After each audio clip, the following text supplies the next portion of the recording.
नमस्कार पशुपालक मित्रांनो, आता पावसाचं वातावरण चालू झाल्यानंतर त्यानंतर आपल्या गायला मस्टर्ड प्रॉब्लेम होतोय. त्यानंतर गोट्यामध्ये डास माशी त्याचे परिणाम चालू होतात. गायला गोट्यामध्ये डास माशी चालू झाली की गायला मग गोचडी दाप होणे, गाय आजारी पडणे, गाय न खाणे इथे काळजी घेतली पाहिजे. कारण गोटा स्वच्छ असली की गायला कोणताही प्रॉब्लेम होत नाही. कारण गोट्यामध्ये घाण असली गायला मस्टर्ड प्रॉब्लेम होतोय. त्यानंतर आपली मिल्किंग मशीन दूध काढून झाल्यानंतर मिल्किंग मशीन आपली स्वच्छ धुतली पाहिजे. कारण मिल्किंग मशीन काय जण 8-15 दिवस धुत नाही ती बेबगीड असतं म्हणून तुम्हाला मी म्हणतोय. कारण पण 8 दिवस जर धुतले तर या हॉलमध्ये किंवा ह्याच्यात घाण आडायची. त्यानंतर गायला मस्टर्ड प्रॉब्लेम व्हायला चालू होते. त्यानंतर बुरशालेला पदार्थ किंवा बुरशालेला मुरगा इत्यादी घालू नये. गायला आता जर तुम्ही ह्या वातावरणात जनता डोस दिले तर गायला कोणताही प्रॉब्लेम होत नाही.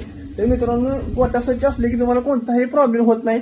इत्यादी तर तुम्ही नियोजन परफेक्ट केलं तर तुमच्या गोट्यामध्ये पावसाळा संपतो 1 रुपया खर्च जात नाही. तर मित्रांनो, तुम्हाला व्हिडिओ आवडेल लाईक करा, शेअर करा आणि जास्तीत जास्त मित्रांनो हा व्हिडिओ